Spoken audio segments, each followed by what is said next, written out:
All right, so I'm going to be going over the reflexes. Specifically, I'm going to be talking about onset from uterus, meaning the reflexes develop while the infant is in utero.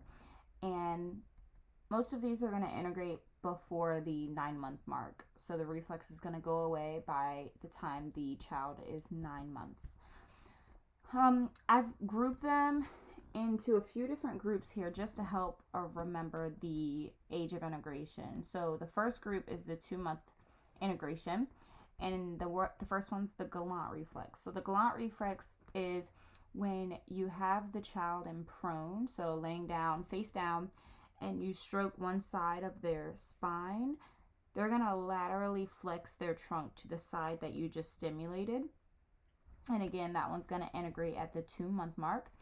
Then is the Reading Reflex in that group. So this one is where you put the stimulus somewhere around the child's cheek, around their mouth, and they're going to turn in order to access the stimulus with their mouth. So again, that is in the 2-month integration group. The next group that I made is the 2 to 5 months. So in this one, you have the suck and swallow and traction. Suck and swallow is just when you put the stimulus into the child's mouth and they're going to have a rhythmic sucking to that stimulus. And the next one is traction. Traction is where the child is lying supine and you pull their forearms. So supine to sit, pull to sit. And you're initially going to see a head lag when you do that. And then from then it's going to turn into flexion. So you're going to see flexion of the upper extremities and grasping. So it's kind of like a two-phase for that reflex. And then the third group is the 4 to 6. So in this one, there are 3 different ones. The Moro Reflex, Palmar grasp, and Stnr. So Moro Reflex is when, it's like the startle reflex is the other name for it. It's when the baby's head is rapidly dropped backwards. And you're going to see 2 different things. First, you're going to see upper extremity extension and abduction. So you're kind of going to see like this here, like I think of it like a panic. So when something initially startles you, that's your surprise, that's your panic. This is going to be followed by upper extremity flexion and adduction. So I think of this as like protection. So something scares you, like dropping your head back, you panic and protect. So it's another 2-phase reflex that you'll see. And then we're going to have Stnr down here again in the 4 to 6 month integration group. And this one is where you have the child in supine again, and you're going to rotate their head 90 degrees to one side. The side that has the face on it, you're going to see extension of the arm and leg on that side and flexion of the arm and leg of the skull side. So flexion here, extension here.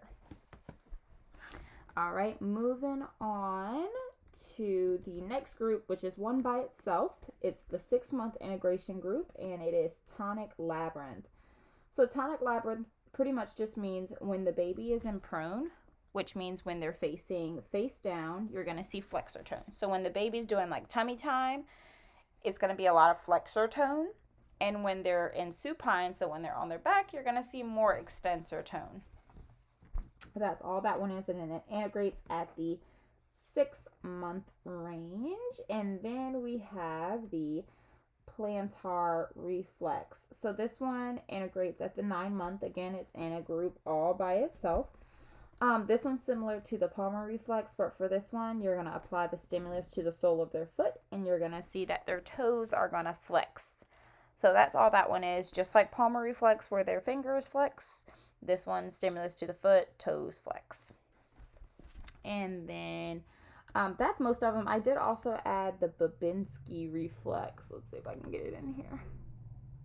So this one is where you stroke the bottom of their foot, and you're going to see that their toes are going to extend and fan out. So this one is a sign of neurological damage if you see it later on in life after it's already been integrated. So typically it's integrated before 3 years. So somewhere around 1 to 3 years, if you stroke the bottom of their foot, their toes are going to fan and extend. And again, if you see this sign like later in adult after a TBI, that's a sign of neurological damage. I just want to add to some of the information that I touched on over here and talk about the clinical application. So if these reflexes are not integrated at the age that they are supposed to, what does that look like? What does that cause?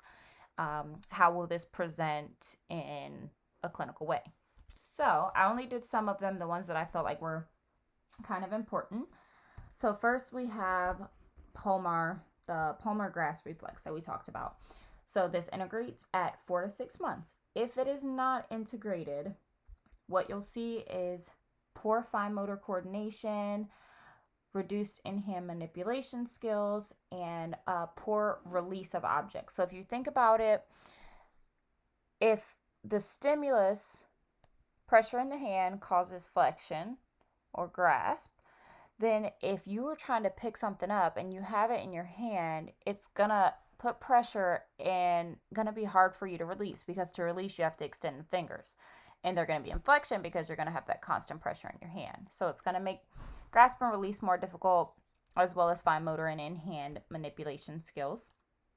For the ATNR, again, remember that's in the 4 to 6 month integration range. If it's not integrated, you're gonna see difficulty with hand-eye coordination, crossing midline, and also bringing objects to midline. So how this might present, especially like for kids in like the school setting, you might see some difficulty with reading comprehension. This is because in order to read, you need to be able to scan, and your eyes have to cross midline. If you're having trouble with just that basic function of crossing midline when you're scanning with your eyes, it's going to make understanding what you're reading even more difficult, because your body's focused on those lower level processes. Also, you're going to see difficulty with handwriting.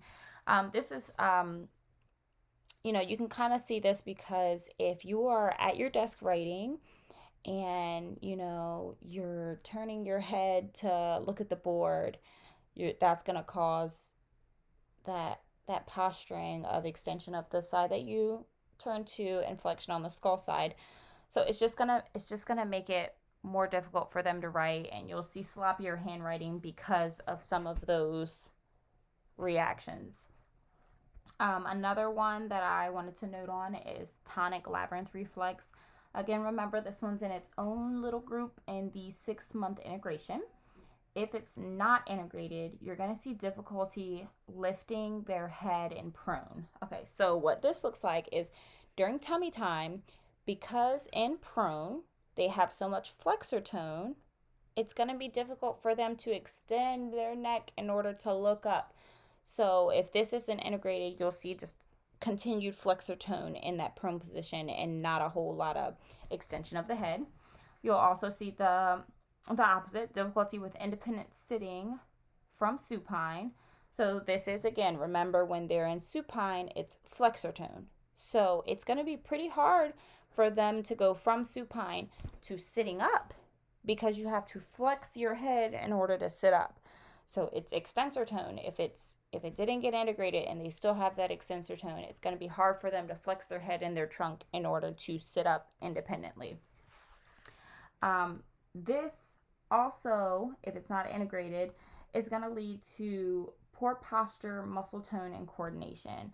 This is just because those developmental milestones they're really important. So if they miss them and they don't get, the independent sitting that they're supposed to get, and they don't get, the extension and prone of their neck, if they miss out on that stuff, you're going to see these 3 down here. All right, the last one that I put in here is the clinical application for plantar reflex. Again, remember it's by itself in the 9 month integration group. So this one is, you'll see difficulty with foot positioning and standing. So, and this is due to hypersensitivity and gravitational insecurity.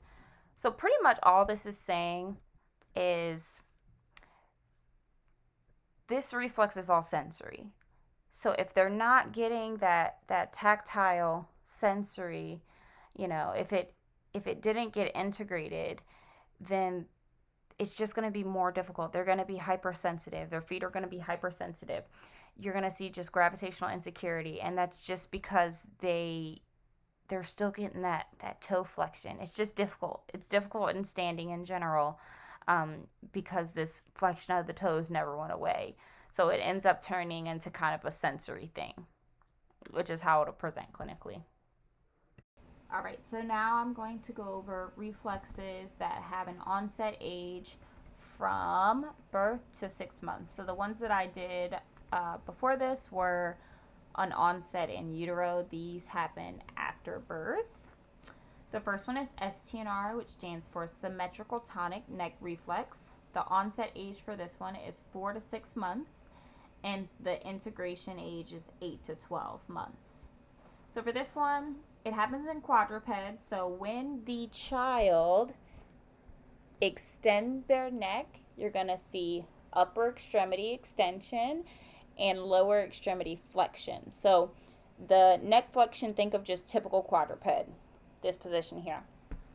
When the child flexes their neck, so when they look down, you're going to see the opposite, upper extremity flexion and lower extremity extension. A way that I remember this is whatever the neck does, the arms do. So if the neck extends, the arms extend. If the neck flexes, the arms flex. And then the legs are going to do the opposite. Which brings me over to the functional purpose. So the functional purpose of Stnr, it's a precursor for creeping. So when you extend that neck, you get that typical quadruped position, which then can lead to creeping. However, when it's not integrated, you're going to see difficulty with independent sitting from a supine position. And this is due to neck flexion that leads to upper extremity and lower extremity extension. So essentially, it's hard for them to go from a supine position to independently sit. And this is because when they flex that neck, the arms flex and the legs extend. If you try to go from supine to sitting doing this, that's going to be pretty difficult to do. Now, when it's not integrated, this is going to cause problems with posture and muscle tone. So you're going to see these kind of functional deficits as a result of it not integrating at 8 to 12 months. Alrighty, and then the next one is Landau. So Landau has an onset age of 3 months, so before Stnr, but it integrates after Stnr. It integrates at 12 to 24 months. Now this is when you're going to have the child in a horizontal prone suspension. So you're going to be holding the child. They're going to be in prone but suspended horizontally in the air, and you're going to see total extension of the body. This looks like this one here. So you see how they're holding the child in prone and the child is extended out. So for this one, kind of the functional implications of this one, it's going to prepare the child for anti-gravity movements. When I think about it, if the child is in prone and they're extending, this is breaking up that flexor's tone. So when I talked about earlier the Tonic Labyrinth reflex, remember that one is when the child is prone on the ground and flexor tone predominates. When they're supine on the ground, extensor tone dominates. So this is kind of like the opposite. They're getting out of that flexor tone and they're starting to extend more. Just a note, this happens, the onset is 3 months. The onset of Tonic Labyrinth is in utero. And this integrates around 12 to 24 months. If you remember, Tonic Labyrinth integrates at 6 months. So there kind of is some overlap, between the flexor extensor tone and what you're going to see in prone. So just to note that so there's no confusion. And then if it doesn't integrate, you're going to see a decrease in postural development. So you'll see some issues there. And then moving on to the last one, we have writing reactions. So the first one is neck writing, or neck on body. Sometimes you'll see it referred to as. This one has an onset age of 4 to 6 months, which note is the same thing as the Stnr, which onsets at 4 to 6 months, and it integrates at 5 years. So essentially for this one, what you're going to do is you're going to have the child in supine, and you're going to rotate their neck to one side, and what you'll see when you rotate that neck all the way to one side, the body is going to follow. It's going to do a little log roll in order for the body to align with the neck. Hence the term neck on body. Turn the neck, body follows. This one here, body writing reaction, also sometimes called body on body, has the same onset and integration. But for this one, what you're going to do is you're going to have the child in supine, and instead of turning the head, you're going to bend the hip and the knee towards the chest. So you're kind of going to turn the leg in, and what you'll get is segmental rolling of the upper trunk in order to maintain that alignment. So it's different than log rolling. Log rolling, the body moves as a segment altogether. It moves as like one unit, I should say. Segmental, it moves in parts. So hips, then trunk. And that's exactly what's happening, because you turn the hips, the trunk follows. It wants to maintain that body on body. Okay? And then the functional purpose of this is to facilitate rolling in order to transition between supine and side lying, and that's for both of them, for neck on body and body on body, because this reflex is helping the baby to roll over, to go from on their back to on their side, and eventually on their belly. These reflexes are going to persist throughout life. So we never get rid of these reflexes. They never integrate. They're with us throughout adulthood. So the first one is optical head writing reflex. This one has an onset from birth to 2 months, between that time span.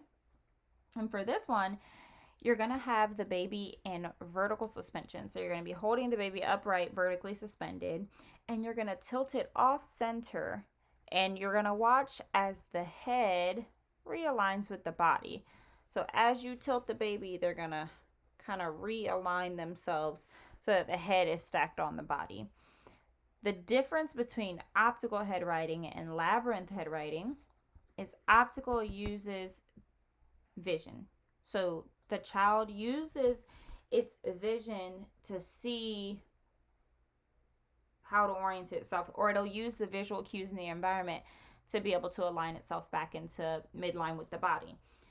Labyrinth head writing, you're actually going to cover up the baby's eyes so that it cannot see in order to use its optical vision. Instead, the child's going to rely on their vestibular system in order to be able to tell them how to position their head in order to align it back in midline with the body. This one, again, is an onset of birth to 2 months, just like optical head writing. Moving down, this is parachute, also known as protective reflexes. So for this one, the first one I'm going to talk about is downward parachute. So for this one, it has an onset of 4 months, and it's where you're going to hold the baby, again in vertical suspension, and you're going to quickly lower its feet down to a surface. And what you're going to see is the feet are going to extend, or the legs are going to extend. So it's kind of like, it's almost like a protective, like, hey, you're falling, straighten your legs so you can catch yourself. Then forward parachute, similar. You're going to hold the baby in vertical suspension, and you're going to quickly tip it forward. So tip its head down forward to the ground, and you're going to get extension of the upper extremities and the neck and opening of the hands. So essentially, this is like, I'm falling forward, I got to stop myself. So I open up my palms and I brace myself with my hands. Then we have sideways parachute. This one, oh, and I forgot to mention, forward parachute is 6 to 9 months. So 4 for downward, 6 to 9 for forward. Sideways is 7 months. This one, the baby's going to be in sitting, and you're going to tip it to the side, and the arms are going to extend and abduct. So it's just like if I were falling, I'm going to brace myself so that I don't fall over. Then the last is backward parachute. The baby's again going to be sitting. You're going to tip them backwards and they're going to extend their arms backwards. So I'm falling back. I got to stop myself. So I reach behind me and I extend my arms backward. And that one is an onset of 9 to 10 months. So those are the parachute reflexes. And now we have over here the equilibrium reflexes. So something that I want to note here, the equilibrium reflexes are going to be your first line of defense against falling. Your protective reflexes are going to be your second line of defense against falling. And you'll see what I mean when I go over equilibrium. So for prone tilting, which is the first type of equilibrium reaction, it has an onset of 5 months. And for this one, you're going to put the baby in prone on a tilt board. And you're going to raise one side of the tilt board. And you'll see the spine is going to curve towards the raised side of the tilt board. And the upper and lower extremities are going to extend and abduct. So essentially what this is the baby's like, whoa, I'm going off center. I have to kind of adjust so that I don't fall off the tilt board. So I'm going to curve my spine, extend and abduct my arms because I don't want to fall off of the tilt board. And then supine tilting is the same exact thing, except the onset for this one is 7 months. And instead of being in prone, they're in supine. But you see the same thing. You still see that curve of the spine, upper extremity and lower extremity extension and abduction. Then you have quadruped tilting. So for this one, same thing. You have a tilt board. You put the child in quadruped, tilt one side of the board, and you'll see they are going to kind of curve their spine towards the side that's being raised. Standing, same exact thing. They're going to be standing on a tilt board. When you raise one side, they're going to curve their spine to that side that's tilting. The onsets are 5 months, 7 months, 9 months, and 12 months. The reason I have them spaced out this way is because I kind of wanted to try to match them up to the parachute. So if we look here, downward parachute's 4 months, prone tilting's 5 months onset. Forward parachuting I skipped because it doesn't really have a match. Sideways parachute I matched with supine tilting at 7 months. Quadruped tilting I matched with backward parachute at 9 months. And then down here I have standing tilting at 12 months by itself. And to go over first and second line of defense, the reason I said that equilibrium response is first line of action against falling is because it's a little more subtle than the protective reaction. So if you think, if you're going off center, you curve to try to save yourself so that you don't fall. You curve. That's like your first line. I'm trying to readjust. If you're not able to do so, you're going to embrace for impact, which is like your second line of defense and your last line of defense before you actually fall. So that is that.